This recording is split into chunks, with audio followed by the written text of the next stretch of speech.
नमस्कार क्लास 9, स्वागत है आपके अस्त्र विज्ञान के इस चैनल पे, जिसमें आज हम लोग इस मैटर अराउंड अस प्योर के आपकी साइंस की बुक का जो कि चैप्टर नंबर 2 है उसके लेक्चर नंबर 2 पे मिले हैं। और गाइस मैं आपको बता देता हूं, जो आज का भी लेक्चर है ना, पहले के लेक्चर्स की तरह, पहले की वीडियोस की तरह आज का भी जो लेक्चर है बहुत ही जबरदस्त लेक्चर होने वाला है। तो वीडियो को एंड तक देखते रहना है, ठीक है। और ज्यादा कुछ नहीं करना है आप लोग को, बस मैं हमेशा से बताते आ रहा हूँ, आपको एक अपनी नोटबुक निकालनी है और आपको 2 पेन्स निकालने हैं विद हाइलाइटर, ठीक है ना। इसके साथ एक हाइलाइटर भी आप लोगों को जरूर निकालना है, ठीक है। और जो जो मैं इंपॉर्टेंट पॉइंट बताऊंगा उनको हाईलाइट जरूर करना, ठीक है। और मैं आप लोगों को बता देता हूं कि हमने लेक्चर नंबर 1 में बेसिक चीजें पढ़ चुकी है, जैसे कि सॉल्यूशन क्या होता है और मिक्सचर क्या होता है, टाइप्स ऑफ मिक्सचर पढ़ चुके हैं हम लोग, और हेट्रोजीनस क्या होता है, होमोजीनस क्या होता है, और साथ ही साथ सॉल्यूशन में हम लोग पढ़ ही चुके हैं, ठीक है। और तो आज का जो लेक्चर है ये तो और भी ज्यादा इंपॉर्टेंट है, क्योंकि यहाँ से एग्जाम में क्वेश्चन आने के चांस 70% रहते हैं गाइस। सच में गाइस, यहाँ से आपके 70% से 80% चांस होते हैं कि क्वेश्चंस इस यहाँ से पूछे जाएंगे, जो चीज में इस लेक्चर में आज बताने वाला हूँ। तो लेक्चर को मिस नहीं करना है, वीडियो को एंड तक देखते रहना है। बिल्कुल फन होने वाला है गाइस, बिल्कुल आपके माइंड में बिल्कुल सारी चीजें घुस जाएंगी, ठीक है। बस आपको तसल्ली से बैठना है और वीडियो को एंड तक देखना है, ठीक है। घबराना नहीं है बिल्कुल, आपका हर एक कॉन्सेप्ट क्लियर हो जाएगा, ठीक। कोई भी डाउट नहीं रहेगा आपके मन में, कोई भी डाउट नहीं रहेगा। जितना यहाँ बताया जाएगा उससे ज्यादा आप लोग को नहीं पढ़ना है, ठीक। इससे ज्यादा आपके एग्जाम में कोई भी क्वेश्चन बाहर से नहीं आएगा। आप अपने प्रीवियस ईयर के क्वेश्चंस को देख लेना, इससे ज्यादा कोई भी जो आपके प्रीवियस ईयर में क्वेश्चंस आएंगे यहाँ से ज्यादा कहीं नहीं आएंगे, ठीक है। तो देरी ना करते वीडियो को हम लोग स्टार्ट करते हैं। माई सेल्फ राहुल शर्मा, और एक बार अगेन मैं आपका स्वागत करता हूँ एस फॉर विज्ञान के इस चैनल पे। और चलिए अब मिलते हैं वीडियो के एंड में, तब तक के लिए टाटा। अब वीडियो के एंड में ही मिलते हैं, तो स्टार्ट करते, देरी ना करते हम लोग वीडियो को जल्दी से। तो यहाँ पे सबसे पहले देखो कि डिल्यूट क्या होता है। क्या होता है डिल्यूट? सबसे पहले तो हमें ये देखना है कि डिल्यूट क्या होता है। पढ़ो, डिल्यूट क्या होता है। The amount of solute present in the solution are called dilute. देखो सॉल्यूट का आप जानते हो सॉल्यूट क्या होता है, लेस क्वांटिटी जिसकी होती है वो होता है सॉल्यूट, ठीक है ना। तो सॉल्यूट का कितना अमाउंट जो है वो सॉल्यूशन में प्रेजेंट है, उसको कहते हैं हम लोग डिल्यूट। बात क्लियर हो गई, ठीक है। इसके बाद पढ़ो सैचुरेटेड सॉल्यूशन और अनसैचुरेटेड सॉल्यूशन। पहले सैचुरेटेड सॉल्यूशन बताता हूं, उसके बाद अनसैचुरेटेड सॉल्यूशन बताता हूं। ध्यान से सुना, सैचुरेटेड सॉल्यूशन क्या होता है। देखो ध्यान से सुना कि देखो किसी भी सॉल्यूशन में ऐसा समझो कि कोई वाटर मैंने लिया, ठीक है। ऐसे समझो मैंने इसमें वाटर लिया, एक कंटेनर है, मैंने इसके अंदर वाटर ले लिया, और वाटर लिया मैंने इसके अंदर सॉल्ट मिलाया। क्या मिलाया? सॉल्ट मिलाया। अब मैंने इसको सॉल्ट मिलाया जब इसके अंदर, तो मिलाया और इसको मिक्स कर दिया, फिर मिलाया फिर मिक्स किया, फिर मिलाया फिर मिक्स किया। तो मैं डालते जा रहा हूँ, ये मिक्स होता जा रहा है, मैं डालते जा रहा हूँ, ये मिक्स होता जा रहा है। ये डाला मिक्स, डाला मिक्स, डाला मिक्स, डाला मिक्स। लेकिन एक पॉइंट ऐसा भी आएगा, एक टाइम ऐसा भी आएगा, ये घुलना बंद हो जाएगा और ये जाकर जो वाटर है उसके बॉटम में बैठ जाएगा। एक टाइम ऐसा भी आएगा, क्या होगा कि ये घुलना बंद हो जाएगा और जाके बॉटम में बैठ जाएगा। तो क्या होता है कि कह सकते हो सैचुरेटेड लेवल पर, सैचुरेशन लेवल तक जो है हम किसी भी सॉल्ट को वाटर में मिला सकते हैं, तो इसी को हम लोग कहते हैं सैचुरेटेड सॉल्यूशन। समझ आ गई मेरी बात? यानी कि एक सैचुरेशन लेवल तक किसी भी सॉल्यूट को सॉल्वेंट में मिला देना और सॉल्यूशन बना देना हमारा क्या कहलाता है? Saturated solution. पढ़ सकते थे एट एनी पर्टिकुलर टेम्परेचर। हाँ एक चीज और कि जब आप ये करोगे, जैसे आपने एक बार 1 चम्मच सॉल्ट डाला, टेम्परेचर जो था ठीक है, अब जब दूसरा चम्मच भी जब आप डालोगे सॉल्ट का, तो उस समय भी जो टेम्परेचर है वो सेम ही रहना चाहिए। जितना भी आप नमक डालोगे, जितना भी आप सॉल्ट डालो, टेम्परेचर नहीं बदलना है, ठीक है ना। तो ये चीज, तो at any particular temperature a solution that had dissolve as much solution, much का मतलब कितना अधिक solute, as it is capable of dissolving is said to be saturated solution। कितना डिसॉल्व हो सकता है ज्यादा से ज्यादा सॉल्यूट, ठीक है ना, उसकी कितनी कैपेबिलिटी है। समझ आ गई मेरी बात? तो ये होता है सैचुरेटेड सॉल्यूशन। अनसैचुरेटेड सॉल्यूशन क्या होता है? इसका अपोजिट होता है। क्या होता है वही मैं बता देता हूँ, फिर मैं इसकी डेफिनेशन आपको बता दूंगा, ठीक है ना, लिख दूंगा, स्क्रीनशॉट ले लेना उसका। तो क्या होता है अनसैचुरेटेड सॉल्यूशन, इसका ऑपोजिट, यानी कि एक वाटर लिया आपने, उसके अंदर सॉइल डाला, मिट्टी डाली, मिट्टी को मिलाया, वो क्या हुआ, सैचुरेशन लेवल तक पहुंचा नहीं और मिला नहीं, यानी वो घुला भी नहीं, यानी कि वो सैचुरेटेड लेवल पर, यानी एक सैचुरेशन लेवल होता है जहां तक वो मिल सकता है। तो सैचुरेशन लेवल से पहले ही वो जाके वाटर के बॉटम में बैठ जाएगा, तो वो चीज कहलाता है हमारा अनसैचुरेटेड, यानी कि पूरी तरीके से मिक्स नहीं होगा, जाके बॉटम में बैठ जाएगा पहले ही, यानी आपने सिर्फ एक स्पून जो है सॉइल डाला और वो जाके किस में बैठ गया, बॉटम में बैठ गया कंटेनर के। यानी मान लो आपने यहाँ पे अभी तो आपने सॉइल डाला था, आपने इसके अंदर सॉइल डाला यानी मिट्टी डाली और इसको मिलाया, डाली मिट्टी मिला दिया, इस तरीके से मिला दिया और ये सैचुरेशन लेवल तक अच्छी तरीके से मिला भी नहीं और जाके ये कहां पे, यहाँ पे इकट्ठा हो गया कंटेनर के बॉटम में, यहाँ पे नीचे जाके इकट्ठा हो गया, तो ये होता है अनसैचुरेटेड सॉल्यूशन। क्लियर हो गई बात? सैचुरेटेड वो जो यानी कि सैचुरेशन लेवल तक मिक्स हो जाता है, ठीक है, और अनसैचुरेटेड वो होता है जो सैचुरेशन लेवल से पहले ही बॉटम में बैठ जाता है, ठीक है ना। तो ये होता है हमारा अनसैचुरेटेड सॉल्यूशन। मैं उसकी डेफिनेशन बताता हूं, पहले आप इसका स्क्रीनशॉट ले लो जल्दी से, ठीक है, जल्दी से। तो आप अनसैचुरेटेड सॉल्यूशन को भी देख सकते हो कि if the amount of solute contained in the solution is less than saturation level, कहां तक, सैचुरेशन लेवल से भी कम में ही ये बॉटम में बैठ जाता है, वो कहलाता है हमारा अनसैचुरेटेड सॉल्यूशन। ठीक, जैसे कि मैंने आपको बताया mixture of soil and water, तो जल्दी से आप इसका स्क्रीनशॉट ले लो जल्दी से। अब देखो सॉल्युबिलिटी क्या होता है, पता है आपको, मैं ना एक छोटी छोटी हर एक पॉइंट बताते हुए चल रहा हूं, तो घबराना नहीं है, इससे बाहर आपका पेपर नहीं आएगा गाइस, ट्रस्ट मी, ठीक है ना। तो देखो सैचुरेटेड नहीं, सॉल्युबिलिटी क्या होता है, सॉल्युबिलिटी क्या होता है, आप सर भूल जाते हो बहुत जल्दी, अरे नहीं यार, मुंह से निकल गया, फ्लो में निकल जाता है, ठीक है ना। तो सॉल्युबिलिटी क्या होता है, तो the amount of solute present in a saturated solution at this temperature are called its solubility. क्या होता है सॉल्युबिलिटी, देखो एक सॉल्यूशन में क्या लिखा है, देखो यहां पे लिखा है सॉल्यूशन, एक सॉल्यूशन में सॉल्यूट का अमाउंट कितना है, सॉल्यूट कितना उसके अंदर मिलाया गया है, उसी यानी सेम टेम्परेचर पर किसी सॉल्यूशन में जो है कि सैचुरेटेड सॉल्यूशन का मतलब सैचुरेटेड सॉल्यूशन, वो समझना सॉल्यूशन। अब जब भी मैं सॉल्यूशन कहूंगा इसका मतलब समझना सैचुरेटेड सॉल्यूशन, ठीक। तो क्या एक सेम टेम्परेचर पर, ठीक है, सैचुरेटेड सॉल्यूशन में कितना सॉल्यूट मिलाया गया है, ज्यादा मिलाया गया है, कम मिलाया गया है, वैसे ज्यादा ही मिलाया जाता है, कम नहीं, ठीक है, क्योंकि ज्यादा मच क्वांटिटी होती है, मैंने आपको बताया था ना।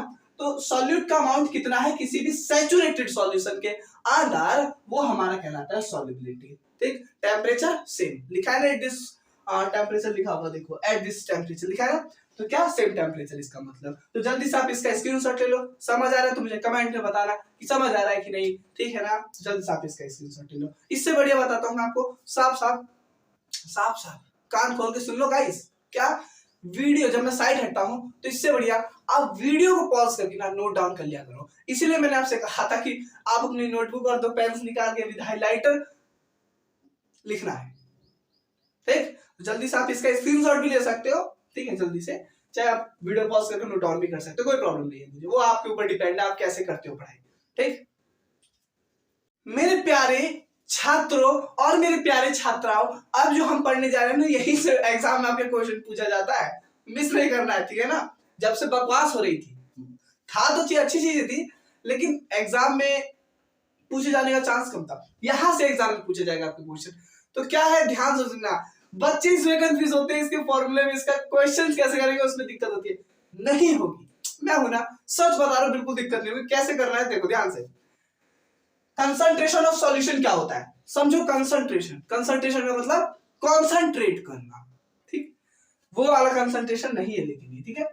तो क्या होता है कंसंट्रेशन ऑफ सॉल्यूशन लिखा है ना, हाँ, कंसंट्रेशन ऑफ सॉल्यूशन। तो किसी भी सॉल्यूट के, यानी किसी भी सॉल्यूट के अंदर कितना सॉल्यूट मिलाया गया है, वो कहलाता है हमारा कंसंट्रेशन ऑफ सॉल्यूशन। मान लो कोई सॉल्यूशन यानी कोई किसी मान लो कि 2 kg मास का कोई सॉल्यूशन है, उसके अंदर कितने केजी मास का या कितने ग्राम मास का सॉल्यूट मिलाया गया है, वो होता है हमारा गाइस कंसंट्रेशन ऑफ सॉल्यूशन। ठीक है, डेफिनेशन से पढ़ लो। The concentration of solution, the concentration of solution is the amount of solute. Amount चाहे मास बोलो चाहे वॉल्यूम बोलो, बात एक ही है। ठीक है, मैंने आपको बस मास के लगा, आप वॉल्यूम भी बोल सकते हो। गिवन अमाउंट ऑफ सॉल्यूशन यानी एक सॉल्यूशन का गिवन अमाउंट दिया होगा, उसके अंदर कितना अमाउंट सॉल्यूट का प्रेजेंट है। अब वो अमाउंट मास भी हो सकता है, वॉल्यूम भी हो सकता है, दोनों में से कुछ भी बोल सकते हो। तो ये हमारा होता है कंसंट्रेशन ऑफ सॉल्यूशन। अभी खत्म नहीं हुआ है मेरे प्यारे दोस्तों, छात्रों छात्राओं, मेरे देश के भविष्य, ये अभी खत्म नहीं हुआ है, अभी तो कहानी शुरू हुई है। अभी हम पढ़ेंगे इसके फॉर्मूले और इसके 1-2 क्वेश्चंस को करेंगे खत्म। कंसंट्रेशन ऑफ सॉल्यूशन खत्म हो जाएगा। तो जल्दी से आप इसका स्क्रीनशॉट ले लो, मैं साइड हट जाता हूं, फिर इसको रब करके मैं आपको बताता हूं क्या होता है। जल्दी से ले लो स्क्रीनशॉट। ले लिया, चलो मैं इसको रब कर देता हूं, आपको बताता हूं कि कंसंट्रेशन ऑफ सॉल्यूशन क्या होता है। ठीक है, चलो देखो कंसंट्रेशन ऑफ सॉल्यूशन का मतलब क्या होता है। कंसंट्रेशन ऑफ सॉल्यूशन, इसका मतलब क्या होता है, देखो ध्यान से क्या होता है। देखो देखो सुनो सुनो मेरी बात, सुनो भी और देखो भी और लिखो भी। पहला देखो, कंसंट अमाउंट का मतलब होता है परसेंट में अमाउंट निकालना। तो मान लो मास एंड मास परसेंट निकालने के लिए बोल दिया जाए, क्या बोल दिया जाए, मास और मास का परसेंट निकालो। कुछ नहीं करना, फॉर्मूला लिखना है आपको m/m। देखो अगर यहां पे मास, यहां पे भी मास, यहां पे भी मास और यहां पे भी मास, तो दोनों का मास है, तो अपॉन में लिख दो, यानी इस m को ऊपर लिख दो, इस m को नीचे लिख दो, तो बस ये हमारा बन जाता है फॉर्मूला। अब इस m का मतलब है मास ऑफ सॉल्यूट, ठीक है, और अपॉन में इस m का मतलब है मास ऑफ सॉल्यूशन। क्या, मास ऑफ सॉल्यूशन। और ये तो हो गया। अब परसेंटेज की बात हो रही है, देखो परसेंटेज लिखा ना, तो इनटू में 100 लिख दो। परसेंटेज निकालते तो 100 लिखते हो ना, तो बस ये चीज हो गया। तो अगर कह दिया जाए मास और मास के बीच में परसेंटेज निकालना है, तो हमें ये फॉर्मूला लगा देना है। ठीक, इसके बाद सेकंड क्या है, मान लो बोल दिया गया कि मास एंड वॉल्यूम में परसेंटेज निकालो भैया, मास एंड वॉल्यूम के बीच परसेंटेज निकालो। तो आपको कुछ नहीं करना है, पहले आप अगर इसका स्क्रीनशॉट लेना चाहो एक साथ ले लेना, आप लोग क्या करो एक साथ ले लेना। क्या, तो कुछ नहीं करना, ये m यहां लिख देना, यहां पे वॉल्यूम है यानी इस v को यहां लिख देना। तो इसका मतलब m का मतलब मास ऑफ सॉल्यूट, सॉल्यूट हमेशा ऊपर रहता है, मास ऑफ सॉल्यूट अपॉन में क्या, v का मतलब volume of solution, volume of solution, और परसेंटेज की बात हो रही है तो इनटू में 100। तो ये हमारा बन जाता है मास एंड वॉल्यूम के बीच का परसेंटेज। ठीक है, तो जल्दी से आप इसका स्क्रीनशॉट ले लो। एक और रह गया, उसको भी मैं आप लोग को बताता हूं, जल्दी से आप इसका स्क्रीनशॉट ले लो जल्दी से। आई होप ले लिया होगा, आप सभी ने ले लिया होगा, तो मैं इसको रब कर देता हूं।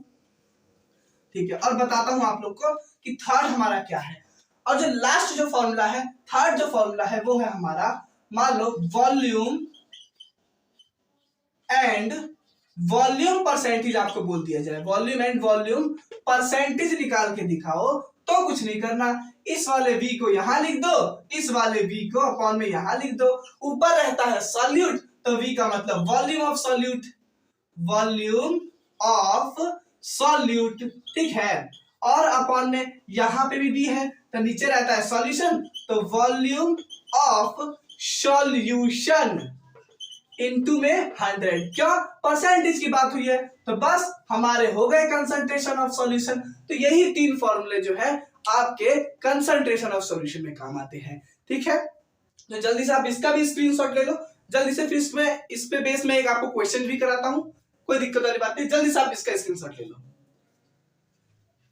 आओ चलो गाइस, अब एक खुशबू लेते हैं, कहने का मतलब एक क्वेश्चन करते हैं और देखते हैं हमसे होता है या नहीं। चलो इसका सॉल्यूशन देखते हैं हम लोग। देखो सुनो सुनो सुनो, a solution contains 40 gram of common salt in 320 gram of water. देखो 320 ग्राम का एक वाटर है जिसके अंदर 40 ग्राम सॉल्ट मिलाया गया है। तो जो मिलाया गया है 40 ग्राम सॉल्ट, तो 40 ग्राम क्या है हमारा सॉल्यूट है, ठीक। और 320 ग्राम ऑफ वाटर, वाटर क्या है 320 ग्राम, तो वाटर हमारा क्या हुआ सॉल्वेंट हुआ, क्योंकि जो ज्यादा होता है वो सॉल्वेंट होता है और जो कम होता है वो सॉलिड होता है। तो कम ये है तो ये हमारा सॉलिड हो गया और ज्यादा ये है तो हमारा सॉल्वेंट हो गया। तो calculate the concentration in terms of mass by mass percentage. Mass of mass percentage क्या आ गया, मास बाय मास परसेंटेज। तो मैंने बताया था आपको मास मास में परसेंटेज हो तो कैसे करते हैं, ठीक है ना। तो सॉल्यूशन में हमें बताना है, ठीक है, कि सॉल्यूशन का जो मास मास परसेंटेज है वो क्या होगा। सिंपल, देखो हम एक जो गिवन है वो क्या है, मास ऑफ सॉल्यूट। सॉल्यूट का या सॉल्यूट हमारा क्या है, हमारा सॉल्ट जो है वो सॉल्यूट है, वो कितना है हमारा 40 ग्राम है, बहुत बढ़िया। अब जो हमारा mass of solvent, mass of solvent, solvent क्या है हमारा वाटर है, वाटर जो है हमारा कितना दिया गया है 320 ग्राम दिया गया है। तो अगर मैं सॉल्यूशन की बात करूं तो हमारा सॉल्यूशन क्या होगा, तो आप ये जानते हो कि सॉल्यूट और सॉल्वेंट के मिलने से सॉल्यूशन बनता है। तो सॉल्यूट ये है और सॉल्वेंट ये है, तो इसको मिलाने पे कितना आएगा 360 ग्राम। तो 360 ग्राम हमारा आ गया सॉल्यूशन, तो 360 ग्राम हमारा सॉल्यूशन आ गया।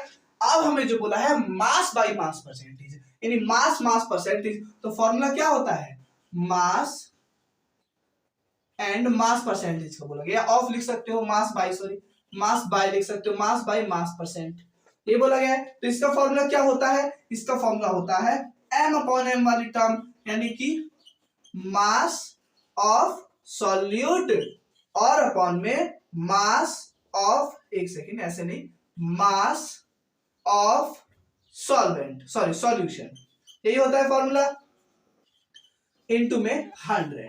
तो कुछ नहीं करना, मास ऑफ सॉल्यूट, सॉल्यूट का मास 40 ग्राम है लिख दिया। अब मास ऑफ सॉल्यूशन, सॉल्यूशन का मास 320 ग्राम है, नहीं नहीं नहीं ये सॉल्वेंट का मास है, सॉल्यूशन का मास तो यहाँ है 360 ग्राम, तो यहाँ लिख देंगे 360 ग्राम। अब इनटू में 100 भी है तो इनटू में लिख दिया हमने 100, ठीक। अब इसको डिवाइड करो, 0 0 कैंसिल आउट, ठीक है, और 4 1 जा 4 4 9 जा 36, तो यहाँ पे आ जाएगा हमारा 11.1 परसेंटेज आ जाएगा। तो हमें परसेंटेज निकाला तो ये आपका हो गया आंसर। इस तरीके से आप कर सकते हो, समझ आ गया। तो जल्दी से आप इसका स्क्रीनशॉट लो, इसी तरीके से आप सारे क्वेश्चंस को इजीली कर सकते हो जल्दी से।